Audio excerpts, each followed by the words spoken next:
Hello students, வணக்கம்.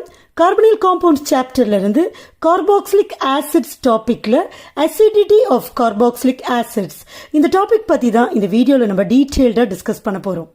முக்கியமா அசிடிட்டினா என்ன, கார்பாக்சிலிக் ஆசிட்ஸோட அசிடிக் நேச்சர் எப்படி இருக்கு, அதை மெஷர் பண்ற ஃபேக்டர்ஸ்லாம் என்னென்ன, அண்ட் எலக்ட்ரான் விட்ராயிங் குரூப்ஸோ ஆர் எலக்ட்ரான் ரிலீசிங் குரூப்ஸோ சப்ஸ்டிடியூவெண்டா வர்றப்ப இந்த அசிடிட்டி என்ன ஆகுது, இது எல்லாத்தையுமே நம்ம டிஸ்கஸ் பண்ண போறோம். ரைட்? கார்பாக்சிலிக் ஆசிட்ஸோட ஸ்ட்ரக்சரை முதல்ல எழுதிடலாம். RC டபுள் பாண்ட் OH இல்லையா? இப்போ இதை ஏன் நம்ம ஆசிட்னு சொல்றோம்? Because it has the tendency to donate protons. இதால ப்ரோட்டான்ஸை டொனேட் பண்ண முடியும். That is why it is said to be an acid. Okay, அப்போ carboxylic acids in aqueous solution, அதாவது வாட்டர் கூட ட்ரீட் பண்றப்ப என்ன பண்ணுது? தே டொனேட் ப்ரோட்டான்ஸ் இல்லையா? அப்ப புரோட்டானை கொடுத்துச்சுன்னா H+, அந்த H+ இந்த H2O கூட சேர்ந்துச்சுன்னா H3O+. அப்ப ரிமைனிங் அயான் அங்க என்ன இருக்குன்னு பாருங்க. RC double bond O minus ion இருக்கும். ஏன்னா இங்க இருந்து H+ H2O கூட சேர்ந்து H3O+ ஆயிடும். சரியா? சோ இந்த அயானை நம்ம என்ன சொல்வோம்னா கார்பாக்சிலேட் அயான் சொல்வோம். இந்த கார்பாக்சிலேட் அயான் பாத்தீங்கன்னா it is stabilised by resonance. சரியா? அதனால ஆசிடா இருக்கிறத விட இது கார்பாக்சிலேட் அயானா ஆகிறத ப்ரிஃபர் பண்ணும். ஏன்னா இதை விட இது மோர் ஸ்டேபிளா இருக்கு. அப்போ இது என்ன பண்ணும்? இந்த ஆசிட் புரோட்டானை கொடுத்துட்டு மோர் ஸ்டேபிள் கார்பாக்சிலேட் அயானா மாறதுக்கு ட்ரை பண்ணும். So it readily donates protons. அதனால அது ஆசிடா ஆக்ட் பண்ணும். இந்த கார்பாக்சிலேட் அயானோட ரெசனன்ஸ் ஸ்ட்ரக்சர்ஸை எப்படி எழுதுறது? RC double bond O minus. சரியா? இப்போ என்ன ஆகுதுன்னு பார்த்தீங்கன்னா இந்த மைனஸ் இங்க ஷிஃப்ட் ஆகும், இந்த பாண்ட் இங்க ஷிஃப்ட் ஆகும். ஓகே, ஸோ அதனால கிடைக்கிற ஸ்ட்ரக்சர் என்னன்னு பாருங்க. RC சிங்கிள் பாண்ட் ஏற்கனவே இருந்ததெல்லாம் எழுதிடுறோம் O. இப்போ இந்த டபுள் பாண்டில் ஒரு பாண்டு ஷிஃப்ட் ஆயிடுச்சு, அதனால சிங்கிள் பாண்டு தான் வரும். O இந்த பாண்ட் ஷிஃப்ட் ஆச்சுல, அதனால மைனஸ் சார்ஜ் இங்கே வந்துடும். கரெக்டா? இந்த மைனஸ் இருக்குல்ல, அது இங்கே வந்துடும். இது டபுள் பாண்ட். ஸோ இதுதான் resonance structures. So resonance structures inter convertible, அதனால நம்ம இப்படி போடுவோம். ஆக்சுவலா இந்த ரெண்டு ஆக்சிஜன் ஆட்டம்ஸையும் நீங்க அப்சர்வ் பண்ணுங்களேன். இந்த ஸ்ட்ரக்சர்ல மைனஸ் இங்க இருக்கு, இந்த ஸ்ட்ரக்சர்ல மைனஸ் இந்த ஆக்சிஜன் கிட்ட இருக்கு. ஸோ தட் நம்ம என்ன புரிஞ்சுக்கணும்னா இந்த எலக்ட்ரான்ஸ் இருக்கு இல்லையா, இந்த எலக்ட்ரான்ஸ் இந்த ஆக்சிஜன் கார்பன் ஆக்சிஜன் இவங்களுக்கு இடையில டீலோக்கலைஸ் ஆயிருக்கு. டீலோக்கலைஸ்டு அப்படின்னா என்ன அர்த்தம்? ஒரு பர்டிகுலர் ஆட்டம்ல இல்லாம இந்த மூணு ஆட்டம்ஸ்க்கு நடுவுல ஸ்ப்ரெட் ஆயிருக்கு. அதுதான் நம்ம டீலோக்கலைசேஷன் சொல்லுவோம். ஸோ அதை இண்டிகேட் பண்ற விதமா நம்ம ரெசனன்ஸ் ஹைபிரிட் ஸ்ட்ரக்சரை நம்ம இப்படி எழுதலாம். தட் இஸ் நான் R எழுதிடுறேன், C எழுதிடுறேன், ஓவையும் எழுதிடுறேன், இங்கேயும் ஓவை எழுதிடுறேன். ஸோ இந்த மைனஸ் பாருங்க இங்க அங்க ஸ்ப்ரெட் ஆயிருக்குல்ல. ஸோ அந்த எலக்ட்ரான்ஸ் எப்படி இருக்கு? ஃபுல்லா இப்படி டீலோக்கலைஸ் ஆயிருக்கு. ஸோ நெகட்டிவ் சார்ஜ் இங்க இருக்கு, இது ஃபுல்லா இங்க ஃபுல்லா இருக்கு. சரியா? So this is the resonance hybrid structure which is equivalent. இந்த ஸ்ட்ரக்சர்ஸ்லாம் ஈக்விவலண்ட் டு இந்த ரெசனன்ஸ் ஹைபிரிட் ஸ்ட்ரக்சர். சரி, அசிடிட்டியில ஏன் இந்த ரெசனன்ஸ் ஸ்டெபிளைஸ்டு ஸ்ட்ரக்சர் பத்தி பேசுறீங்க அப்படின்னா, இப்ப ஆசிட் என்ன பண்ணுது? H+ டொனேட் பண்ணுது. டொனேட் பண்ணிட்ட பிறகு அங்க ரிமைனிங் அயான் என்ன இருக்கு? கார்பாக்சிலேட் அயான், அதாவது RCOO மைனஸ் அயான் தான் இருக்கு. சப்போஸ் அது அன்ஸ்டேபிளா இருந்தா என்ன பண்ணுனா திரும்ப அந்த H+ கூட சேர்ந்துக்கும். எப்ப வரைக்கும் அதால H+ கொடுக்க முடியுதோ, as long as it can donate protons, it is an acid. அதோட ஸ்ட்ரென்த் அதிகமா இருக்கும். அந்த H+ கூட திரும்ப சேர்ந்துச்சுன்னா அதோட அசிடிட்டி கம்மியா தான் இருக்கும் இல்லையா? அப்போ இந்த கார்பாக்சிலேட் அயான் ஃபார்ம் ஆயிடுச்சு. அது கார்பாக்சிலேட் அயானா இருக்கிறது தான் அதுக்கு ஸ்டேபிளா இருக்கு. ஸோ அதை தான் மோர் ப்ரிஃபர் பண்ணுது அது. சரியா? அப்ப H+ அயானை டொனேட் பண்ணணுன்றது தான் விரும்புது. அப்ப H+ அயானை டொனேட் பண்ணுதுன்னா அதோட அசிடிக் நேச்சர் இன்க்ரீஸ் ஆகுதுன்னு தான் அர்த்தம். அதனால நம்ம கட்டாயமா கார்பாக்சிலேட் அயானோட ரெசனன்ஸ் ஸ்ட்ரக்சர் ஸ்டேபிள் அப்படிங்கறத சொல்லியே ஆகணும். ஸோ அதுக்காக சொல்லப்பட்ட விளக்கம் தான் இது.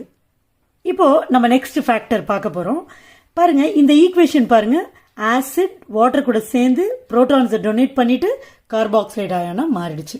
ஸோ இதுக்கு வந்து நம்ம இதை dissociation constant, dissociation reaction of carboxylic acid அப்படின்னு சொல்லலாம். ஸோ இது ஒரு ஈக்லிபிரியம் ரியாக்ஷன்.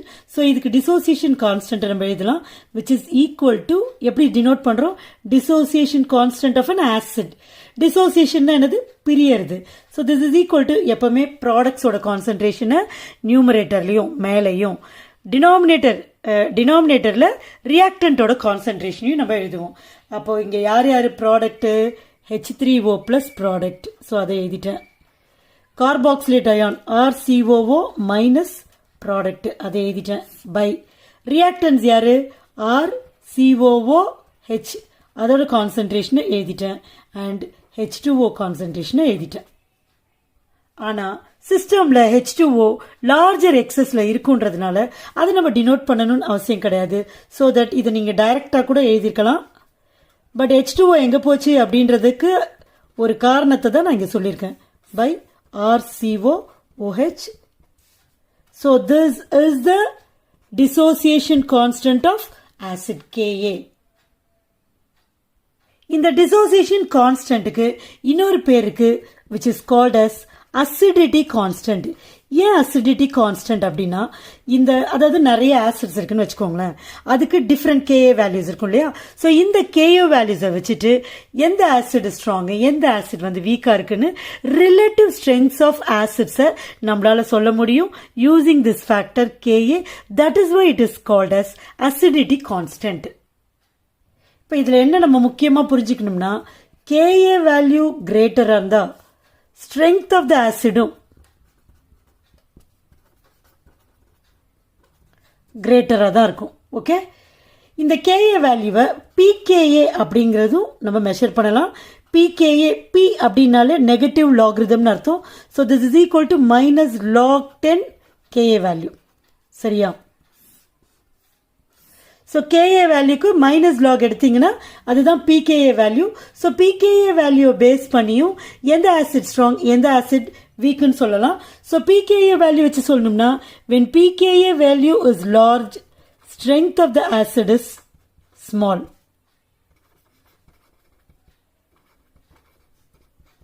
ஓகே, ஸோ ஒரு ஜெனரலைசேஷன் நம்ம பண்ணலாம்.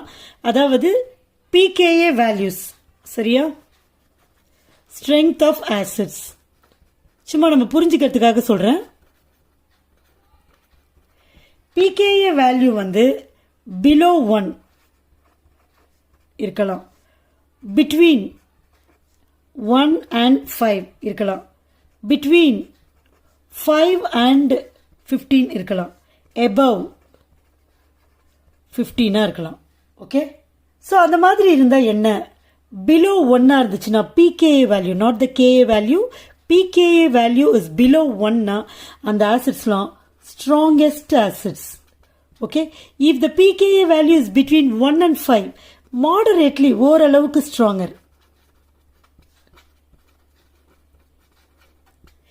If pKa value is between 5 and 15, acids are weaker acids, and if the pKa value is above 15, the acid is extremely weak. Okay, so இதை கொஞ்சம் ஜென்ரலாக ஞாபகம் வச்சுக்கோங்க.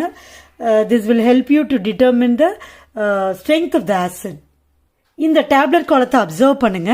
கார்பாக்சிலிக் ஆசிட் கொடுத்துருக்கிற name, molecular formula, அதோட pKa வேல்யூஸ் ஆர் given இல்லையா. பாருங்க, pKa value வந்து எப்படி இருக்கு, அதிகமா இருக்கு. pKa வேல்யூ எப்படி இருக்கு, லோயரா இருக்கு. இதோட Ka வேல்யூ தான் அதிகமா இருக்கும். ஸோ pKa வேல்யூ பாருங்க இன்க்ரீஸ் ஆயிட்டே போகுது, ரைட். இங்க ஆசிட்ஸோட ஸ்ட்ரென்த் டிக்ரீஸ் ஆயிட்டே வரும். pKa value smallerனா strength of the acid will be greater. அப்ப trichloroacetic acid is a stronger acid than dichloroacetic acid, than fluoroacetic acid, than chloroacetic acid. இப்படி போய்கிட்டே இருக்கும். Because அந்த pKa values என்ன ஆகுது, இன்க்ரீஸ் ஆயிட்டே இருக்கு. அப்போ strength of the acid decrease ஆயிட்டே இருக்கும். இதுல இன்னொரு விஷயமும் நம்ம என்ன புரிஞ்சுக்கணும்னா, இப்போ கார்பாக்சிலிக் ஆசிட்ஸ் இல்லையா, இப்போ மினரல் ஆசிட்ஸ் இருக்கு. இந்த மினரல் ஆசிட்ஸ் வந்து கார்பாக்சிலிக் ஆசிட்ஸை விட ஸ்ட்ரென்த் அதிகம். ஓகே, ஆனா carboxylic acids are more acidic than alcohols and phenols. ஃபீனால்ஸ்க்கு வந்து அசிடிக் கேரக்டர் இருக்குது அப்படிங்கிறது உங்களுக்கு தெரியும், பிகாஸ் அதெல்லாம் நம்ம டிஸ்கஸ் பண்ணியிருக்கோம். ஸோ இந்த ஆர்டரும் நீங்கள் புரிஞ்சு வச்சுருக்கணும். ஓகே, இப்போ என்ன பார்க்க போகிறோம் அப்படின்னு பார்த்தீங்கன்னா effect of substituents on the acidity. இப்போ ஆசிட் இருக்குது, அல்கைல் குரூப் இருக்கும் இல்லையா, அந்த அல்கைல் குரூப்பில் சில குரூப்ஸ் வந்து சப்ஸ்டிடியூவெண்ட்டாக வரும். அந்த மாதிரி வரக்கூடிய சூழ்நிலையில் அந்த ஆசிடோட ஸ்ட்ரென்த் என்ன ஆகுது அதை தான் நம்ம டிஸ்கஸ் பண்ண போகிறோம். ஆனால் இதை டிஸ்கஸ் பண்ணுறதுக்கு முன்னாடி ஒரு இம்பார்ட்டன்ட் பாயிண்ட்டை நீங்கள் மனசில் வச்சுக்கணும். என்னன்னா ஸ்ட்ரென்த் ஆஃப் அசிடிட்டி. சரியா, ஆசிட் வந்து எந்த அளவுக்கு ஸ்ட்ரென்த்து அப்படிங்கிறத யார் டிசைட் பண்ணுவான்னா இந்த கான்ஜுகேட் பேஸோட ஸ்டெபிலிட்டி டிசைட் பண்ணும். இதை நல்லா புரிஞ்சுக்கணும், டெக்னிக்கலாக பார்க்காதீங்க. கான்ஜுகேட் பேஸ்னா என்ன அப்படின்னு பாருங்க. இப்போ RCOOH சிம்பிளாக நான் சொல்கிறேன். இப்போ இது எப்படி டிசோசியேட் ஆகும்? RCOO மைனஸ் ஆகும், ப்ளஸ் H ப்ளஸ் ஆகும், டொனேட் ஆகும் இல்லையா. இப்போ இது வந்து H2O கூட நம்ம ட்ரீட் பண்ணுறப்ப இது என்னவாயிடும்? H3O ப்ளஸ் ஆகிடும். இதுதான் எக்வஸ் சொல்யூஷனில் H3O ப்ளஸ்ஸை கொடுக்கும். ரைட், இது H ப்ளஸ் ஆசிட் தான் நம்ம பார்க்கணும். ஆசிட்ல இருக்க H ப்ளஸ் போயிடுச்சு. அப்போ இதுதான் ரிமைனிங். இதுதான் conjugate base. Conjugate base of the carboxylic acid யாருன்னு பார்த்தீங்கன்னா RCOO மைனஸ். இந்த கான்ஜுகேட் பேஸோட ஸ்டெபிலிட்டி எந்த அளவுக்கு நல்லா இருக்கோ அந்த அளவுக்கு ஆசிட் வந்து ஸ்ட்ராங்கராக இருக்கும். எப்படி இதை கூட குழப்பிக்க கூடாது. இப்போ இது ஸ்டேபிள்னா RCOO மைனஸாகவே இருக்கும். இது அன்ஸ்டேபிள்னா தான் இது என்ன ஆகும்? இது இதுவா இல்லாமல் வேற யாரோவோ ஆயிடும், ஒரு ஆசிடா மாறிடும். இப்போ இது எந்த அளவுக்கு ஸ்டேபிளா இருக்குன்னா இது RCOO மைனஸாவே இருக்கும். அப்பனா என்ன அர்த்தம்? அது H பிளஸ் கூட சேராது, H பிளஸ் டொனேட் பண்ணிட்டு இருக்கும். எந்த அளவுக்கு H பிளஸ் ஒரு காம்பவுண்ட்ல இருந்து வெளியில வருதோ அந்த அளவுக்கு அது மோர் அசிடிக் இல்லையா. அப்ப இது ஸ்டேபிளா இருந்துச்சுன்னா இது ஸ்ட்ராங்கரா இருக்கும் ஆசிடு. ஸோ அதை ஞாபகம் வச்சுக்கணும். இப்போ சப்ஸ்டிடியூவன்ஸ் அப்படின்னு சொல்றப்ப ரெண்டு விதமான சப்ஸ்டிடியூவன்ட் இருக்கும். சில சப்ஸ்டிடியூவன்ட் எலக்ட்ரான் ரிலீசிங்காக இருக்கும், சில சப்ஸ்டிடியூவன்ட் எலக்ட்ரான் விட்ராயிங்காக இருக்கும். ஸோ முதல்ல நம்ம எலக்ட்ரான் ரிலீசிங் குரூப்ஸ் சப்ஸ்டிடியூவன்ஸாக இருந்தால் என்ன ஆக போகுது? எலக்ட்ரான், அதுக்கப்புறம் எலக்ட்ரான் விட்ராயிங் குரூப்ஸ் சப்ஸ்டிடியூவன்ட்டாக இருந்தால் என்ன ஆக போகுது அப்படிங்கிறத பார்க்கலாம். எலக்ட்ரான் ரிலீசிங் குரூப்ஸ் அப்படின்னு சொல்றப்ப அல்கைல் குரூப்ஸை சொல்லணும். இப்போ அசிடிட்டி இன்க்ரீஸ் ஆகுதா டிக்ரீஸ் ஆகுதா பாருங்களேன். இப்போ ஆசிட் வந்து எப்பன்னா இந்த RC+OH இந்த பாண்ட் பிரேக் ஆகி H பிளஸ் போகணும். அப்போ இந்த பாண்ட் பிரேக் ஆகணும்னா இந்த பாண்டு வீக்கா இருக்கணும். சரியா, அப்போ H பிளஸ் போயிடும், இந்த மைனஸ் இங்க வந்துடும், RCOO மைனஸ் H பிளஸ் போயிடும். சப்போஸ் இங்க எலக்ட்ரான் டென்சிட்டி அதிகமா இருந்துச்சுன்னா இந்த பாண்ட் பிரேக் ஆகிறது கஷ்டம். அதாவது formation of proton will be difficult. கரெக்டா? இப்போ பாருங்க, எலக்ட்ரான் ரிலீசிங் குரூப் சப்போஸ் இந்த Rல இருக்கு. அப்போ இந்த குரூப் எலக்ட்ரான் ரிலீசிங்காக இருந்தால் எலக்ட்ரான் டென்சிட்டி டிரான்ஸ்ஃபர் இப்படி இருக்கும். அப்போ இது மாதிரி போகிறப்ப இந்த எலக்ட்ரான் டென்சிட்டி இங்கே டிரான்ஸ்ஃபர் ஆகும். ஸோ இங்கே எலக்ட்ரான் டென்சிட்டி அதிகமாக இருக்கும் when the substituents are electron releasing groups. புரியுதா? அப்போ இது வந்து எலக்ட்ரான் டென்சிட்டி இங்கே மோராக இருந்துச்சுன்னா இந்த பாண்ட் பிரேக் ஆகிறது கஷ்டமாயிடும். அப்போது கார்பாக்சிலேட் அயானோட ஸ்டெபிலிட்டி குறைஞ்சிரும். ஸோ எலக்ட்ரான் ரிலீசிங் குரூப்ஸ் என்ன பண்ணும்? Destabilise carboxylate ion.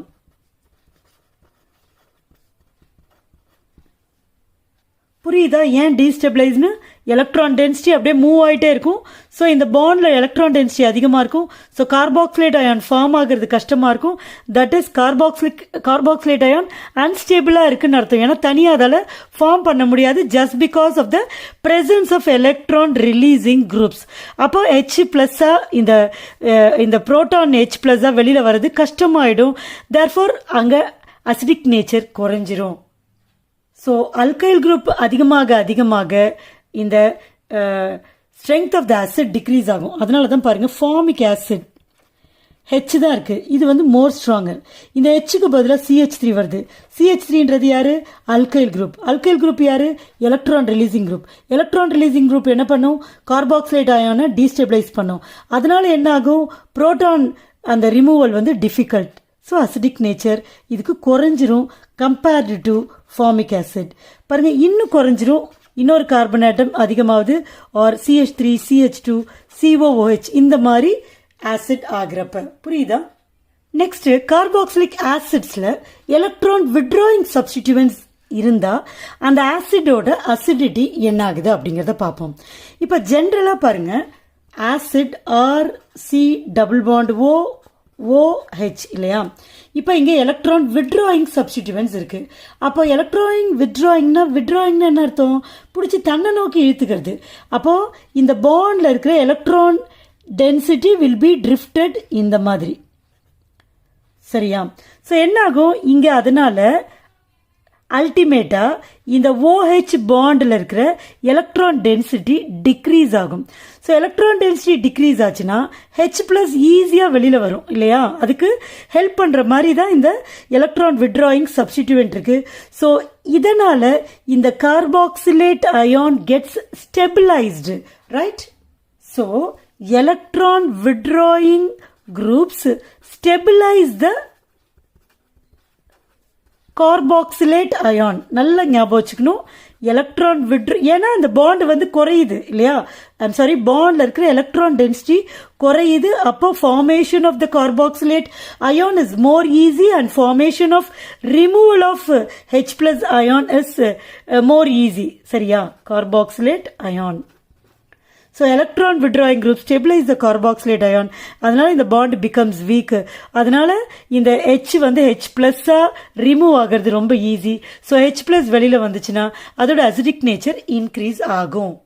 இதுல different case of electron withdrawing substituents பத்தி நம்ம டிஸ்கஸ் பண்ணலாம். First one is halo acetic acid. Acetic acidனா உங்களுக்கு ஃபார்முலா தெரியும். CH3C+OH. ஹாலோன்றப்ப ஹாலஜன்ஸ் இல்லையா? ஸோ இதில் இருக்கிற அல்கைல் குரூப்பில் ஹாலஜன் சப்ஸ்டிடியூட்டடாக வர்றப்ப ஆசிடோட ஸ்ட்ரென்த் என்ன அப்படிங்கிறத பார்க்கணும். ஹாலஜன்ஸ் அப்படின்னு சொல்கிறப்ப ஃப்ளூரின், குளோரின், புரோமின், அயோடின் இல்லையா? முதல்ல இந்த 4 ஹாலஜன் சப்ஸ்டிடியூட்டட் ஆசிட்ஸோட ஃபார்முலாஸ் எழுதலாம். பாருங்க, CH2C+OH எடுத்த ஒரு ஹைட்ரஜனுக்கு பதிலாக ஃப்ளூரின். ஸோ அதே மாதிரி அடுத்த ஆசிட் CH2C+OH எடுத்த ஒரு ஹைட்ரஜனுக்கு பதிலாக குளோரின். அடுத்தது CH2C+OH எடுத்த இங்கிருந்து எடுத்த ஒரு ஹைட்ரஜனுக்கு பதிலாக புரோமின். கடைசியா ICH2C+OH. இப்போ இது எல்லாமே ஒரு ஹாலஜன் சப்ஸ்டிடியூட்டட் ஆசிட். இங்கே அசிடிட்டி யாருக்கு அதிகமாக இருக்கும்னா எந்த ஹாலஜனுக்கு மோர் எலக்ட்ரான் நெகட்டிவோ அந்த ஹாலஜன் இருக்கிற ஆசிட்க்கு ஸ்ட்ரென்த் அதிகமாக இருக்கும். So compare to all the halogens fluorine is more electron negative. அதனால் அதோட ஆசிட் ஸ்ட்ரென்த் அதிகமாக இருக்கும். இங்கே அடுத்தது நெக்ஸ்ட் இது. ஓகே, நெக்ஸ்ட் ஃபேக்டர் என்னன்னு பார்த்தீங்கன்னா number of electron withdrawing substituent. இங்கே பாருங்கள், இது வந்து எலக்ட்ரான் வித்ட்ராயிங் குரூப்பாக இருந்தாலே இது எலக்ட்ரான் எல்லாம் இந்த சைடு டென்சிட்டி மூவ் ஆகும். தர்ஃபோர் இங்கே எலக்ட்ரான் டென்சிட்டி லெஸ் ஆகும். Therefore this bond becomes weaker. அப்போ H+ அயான் போகிறது easy. Removal of H+ ion will be easier. Therefore acid strength அதிகமாக இருக்கும் அப்படின்னு பார்த்தோம். ஒரு அல்கைல் குரூப், அதாவது ஒரு எலக்ட்ரான் வித்ட்ராயிங் சப்ஸ்டிடியூவன்ட் இருக்கிறப்பவே, அல்கைல் குரூப் கிடையாது, இந்த அல்கைல் குரூப்பில் இருக்கிற சப்ஸ்டிடியூவன்ட் எலக்ட்ரான் வித்ட்ராயிங் சப்ஸ்டிடியூவன்ட் ஒன்றா இருக்கிறப்பவே the acid will become stronger. அப்போ நம்பர் ஆஃப் இந்த எலக்ட்ரான் வித்ட்ராயிங் சப்ஸ்டிடியூவன்ட்ஸ் இந்த அல்கைல் குரூப்பில் இன்னும் அதிகமாகிறப்ப the acid will become more stronger. சரியா? இதை புரிஞ்சுக்கிறதுக்காக ஒரே ஒரு வித்ட்ராயிங் சப்ஸ்டிடியூவன்ட்டை எடுத்துப்போம். For example Cl. இப்போது அசிட்டிக் ஆசிட் இருக்குது. அசிட்டிக் ஆசிடோட ஃபார்முலா என்னது? CH3COOH. இதில் எந்த சப்ஸ்டிடியூவன்ட்டும் இல்லை. இந்த ஆசிடோட ஸ்ட்ரென்த்து ஒரு பர்டிகுலர் வேல்யூ இருக்குன்னு வச்சுப்போம். இப்போ இந்த Cl அப்படிங்கிறது எலக்ட்ரான் வித்ட்ராயிங் குரூப்பு. இப்போ ஒரு ஹைட்ரஜனுக்கு பதிலாக ஒரு Cl வருது. அப்போது பாருங்கள், Cl CH2COOH. அப்போ இது electron withdrawing group, electron attract பண்ணும். அப்போ OH பாண்ட் வந்து வீக் ஆகும். Therefore removal of H+ ion வந்து more easier than acetic acid. அப்போது இதை விட இது ஸ்ட்ரென்த்து அதிகமாக இருக்கும். கரெக்டாக? அடுத்தது இன்னொரு ஹைட்ரஜனும் 3 ஹைட்ரஜன் இருக்குல்ல, அதில் இன்னும் 2 ஹைட்ரஜன் சிஎல்லால் சப்ஸ்டியூட் ஆயிருக்குன்னு வச்சுப்போம், Cl2. அப்போ மிச்சம் கார்பன் கிட்ட ஒரு ஹைட்ரஜன் தான் இருக்கும் CH3ல. ஸோ இந்த ஆசிட் பார்த்திங்கன்னா 2 சப்ஸ்டியூட் இருக்குது, CH கூட 2 substituent, C double bond OH. இப்போ இதுவும் எலக்ட்ரானை அட்ராக்ட் பண்ண விட்ராயிங், இதுவும் எலக்ட்ரானை விட்ராயிங். அப்போ இன்னும் நல்லாவே எலக்ட்ரான் டென்சிட்டி குறையும். Therefore removal of hydrogen ion will be more easier than this compound. Therefore this compound is more acidic than this compound. இன்னொரு ஹைட்ரஜன் இருக்குல்ல, அதுவுமே சிஎல்லால் சப்ஸ்டியூட் ஆகிருக்கு. அப்போ 3 Cl, 3 ஹைட்ரஜனுக்கு பதிலாக 3 Cl, கார்பன், COOH. அப்போ 3 விட்ராயிங் சப்ஸ்டிடியூவெண்ட். ஸோ அதனால் this acid will be more acidic than all the other 3 acids. So number of electron withdrawing substituents அதிகமாக ஆசிடோட ஸ்ட்ரென்த்து அதிகமாகுது. அடுத்தது order of effect of electron withdrawing groups. இதை கொஞ்சம் நம்ம ஈஸியாகவே ஞாபகம் வச்சுக்கலாம். முதல்ல NO2, அதுக்கப்புறம் CN, அதுக்கப்புறம் ஹாலஜன்ஸ். ஹாலஜன்ஸ் அப்படின்னு சொல்கிறப்ப ஃப்ளூரின், அதுக்கப்புறம் குளோரின், அதுக்கப்புறம் புரோமின், அதுக்கப்புறம் அயோடின், அதுக்கப்புறம் ஃபினைல். ஓகே, ஸோ இந்த ஆர்டரை வந்து நீங்கள் கொஞ்சம் ஞாபகம் வச்சுட்டு தான் ஆகணும், வேறு வழி கிடையாது. பிகாஸ் ஆல்டுகெதர் ஒன்றா படிக்கிறப்ப நமக்கு ஈஸியாக இருக்கிற மாதிரி இருக்கும். பட் வந்து ஒரு 1 மார்க் கொஸ்டினில் அப்படியே ஆல் ஆஃப் அ சடன் ஏதாவது ஒரு 4 காம்பவுண்டை கொடுத்துட்டு ஒரு ஆர்டரை கொடுத்துட்டு கேட்குறப்ப நமக்கு கண்டிப்பாக கொஞ்சம் கன்ஃபியூஸ் ஆகிற மாதிரி இருக்கும். அப்போ இப்போ சொன்ன பாயிண்ட்ஸ்லாம் நீங்கள் தனித்தனியாக நீங்கள் நல்லா புரிஞ்சுக்கிட்டு மைண்டில் பதிய வச்சிங்கன்னா அதை சால்வ் பண்ணுறது கட்டாயமாக ஈஸியாக இருக்கும்.